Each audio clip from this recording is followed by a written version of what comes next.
Senator Dante Marcoleta is recognized to interpolate. Mr. President, allow me to sponsor the budget of the Office of the Ombudsman. We respectfully submit for the body's consideration the fiscal year 2026 proposed new appropriations for the Office of the Ombudsman amounting to 6.5 billion pesos. Thank you, Mr. President.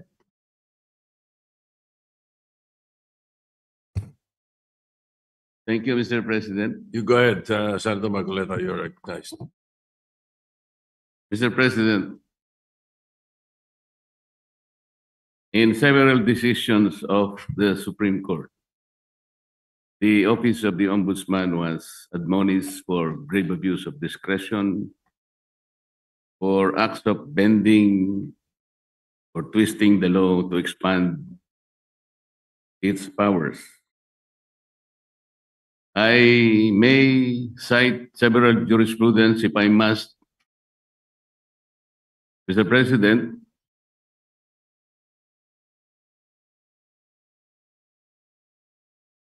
if I will be required. And we all know that the present Ombudsman, Mr. President, publicly flouted his predilection to bend the law.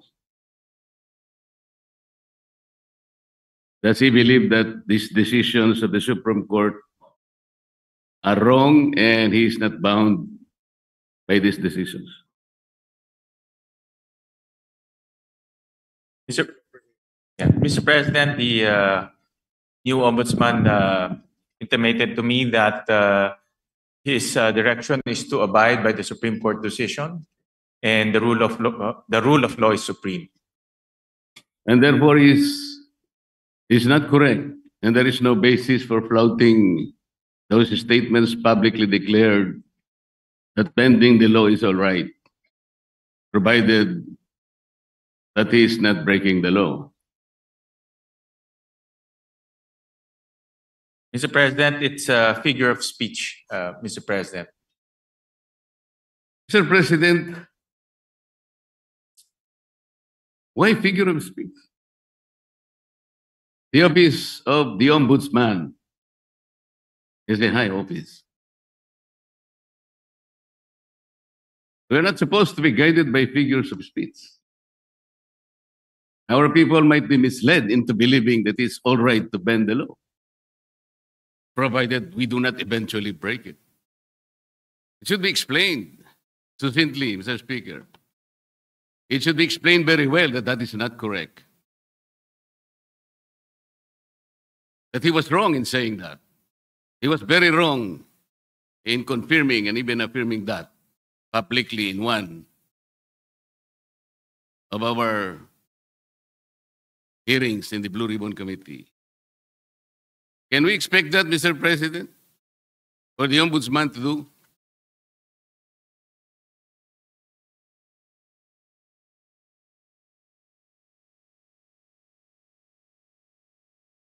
One minute suspension, Mr. President. Session suspended.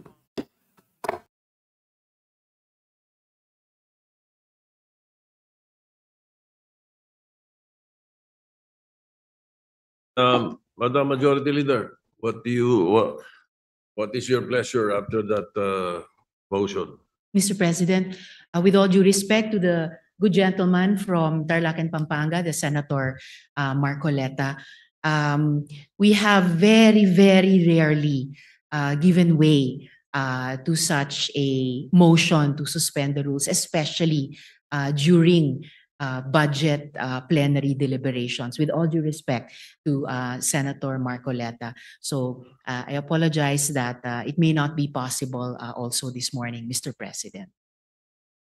So therefore, we are not entertaining the motion. We are not entertaining the motion, Mr. President, but the chairman remains fully capable of addressing the important issue raised by the good gentleman. All right, thank you. Thank you, Mr. President. Thank you, Majority Leader.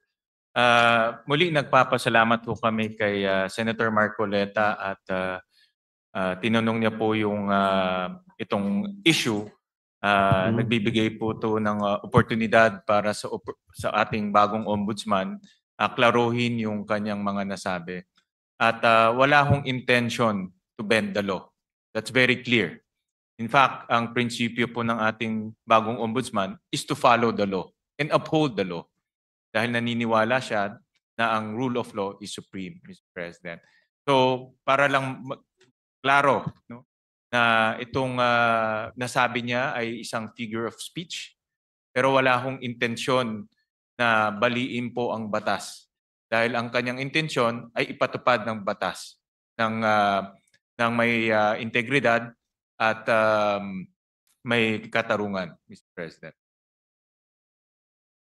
Mr. President, kaya ko lang naman po ipinipilit ang bagay na ito sapagkat I think even the Ombudsman as a lawyer himself believes in the court doctrine of our legal system, dura lex sed lex. Yung sinasabi nating bending the law will be inconsistent totally with this core legal system. Hindi mo po pwedeng kahit na konti. At tanong ko nga sana to what extent can you bend the law? Can it still be acceptable? Hindi po pwede yun. Dura lex sed lex. At ako rin po, sumasang-ayon po kay Senator Marcoleta, the good gentleman from Tarlac, Pampanga na ang batas po ay dapat ho natin ipatupad. At wala ho yan tinitignan. Kaya ho naka-blindfold po si Lady Justice dahil wala ho tinitignan.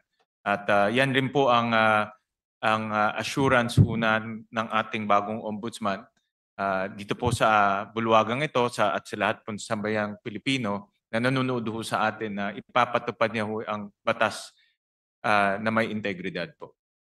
Kasi po, Mr. President, nakakabagabag talaga. Sana po figure of speech lang. Pero nagkaroon po kasi ng pagkakataon na hindi figure. Dahil doon sa isang pagdinig sa Blue Ribbon Committee, nakita naman po nating lahat.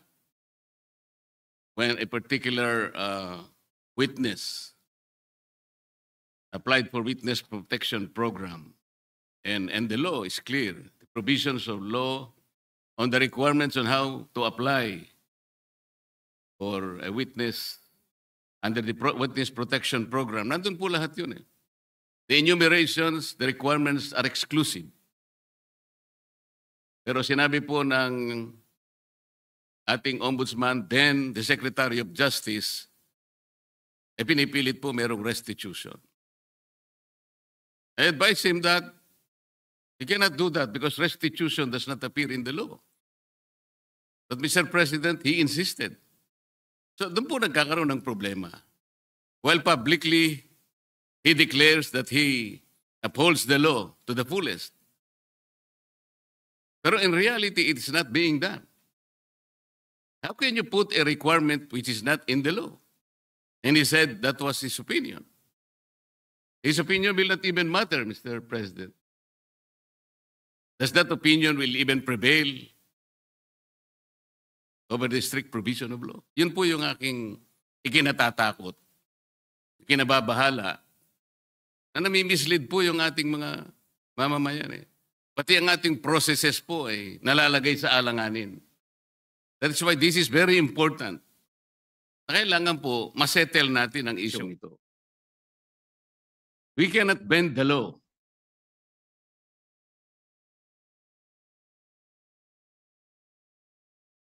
Kasi po, kapag pinanatili natin yun, it is as if the ombudsman has the power to refine the law or even revolutionize the law.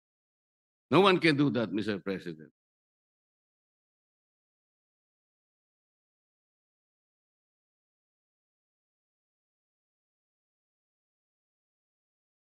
Kasi po, tingnan na, ito pa po yung nakakabagabag. Still falls on this very subject, Mr. President. Kamakailan lamang po ang ating current ombudsman ay nag-announce na sa mga darating na araw, meron pong may issuean na warrants of arrest Mga iba po ay kasama pa natin sa kapulungan ito, Mr. President. Mr. President, may I ask whether the Office of the Ombudsman has the power to issue warrants of arrest?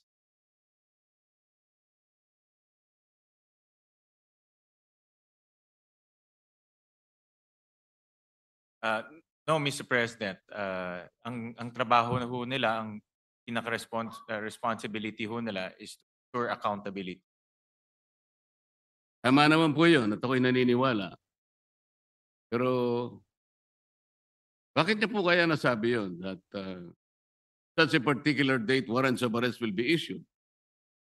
Does he think that he can preempt the Sandigan Bayan or even the RTCs, Mr. President, to issue the warrants?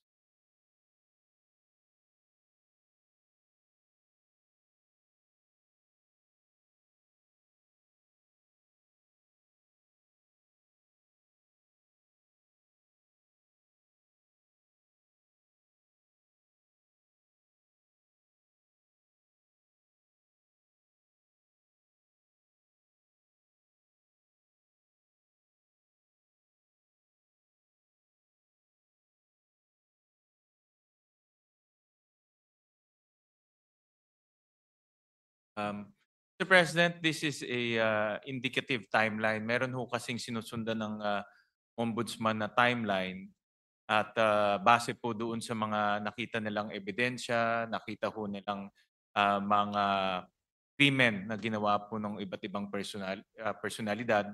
Kaya po ito ay parte lang po ng kanilang timeline. At yun lang naman po yung inexplain ng kasalukuyang ombudsman. Mr. President, the Office of the Ombudsman is following a timeline. So paano po niya nasabi na on December 5th? Ano na yun? Anong date po ba yun? Ito po yung nakakatakot, Mr. President. Paano po natin mapapaniwalaan na sa timeline na sinet ng ombudsman, may palalabas niya yung warrants of arrest?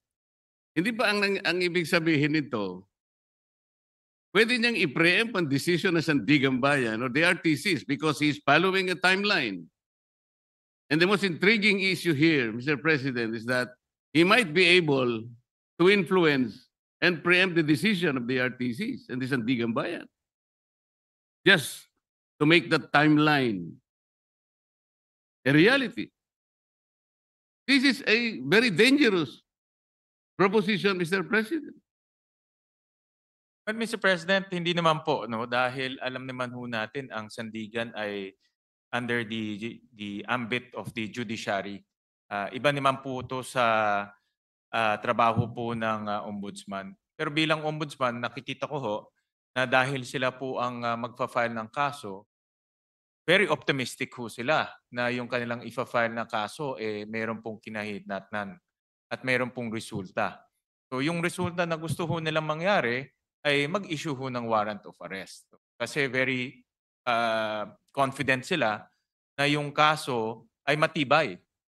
At very confident ho sila na yung ebidensya ay matibay. At yun din po ang gusto natin lahat. Ako po, very hopeful rin po ako na yung kanilang kaso at kanilang ebidensya ay matibay dahil ako rin po bilang isang Pilipino, gusto ko rin pong managot yung mga taong dapat managot. Pare-pare po natin gusto mapanagot natin ang may kasalanan, Mr. President. Wala pong debate doon. Hindi po yun ang punto ng pagtatanong nito, Mr. President. But the ability of the Office of the Ombudsman to predict even the timeline when the warrants of arrest can be issued is something that is troubling, Mr. President. Parang ang mangyayari, ayaw ko mang isipin yun. Ayaw ko rin naman talagang mangyari yun. Somebody can even preempt or influence the time when the RTC or the Sandigan Bayan may eventually issue the warrants of arrest. Sana wala nang ganung klaseng announcement Kasi nakakapagduda kasi, Mr. President. Tingnan po ninyo,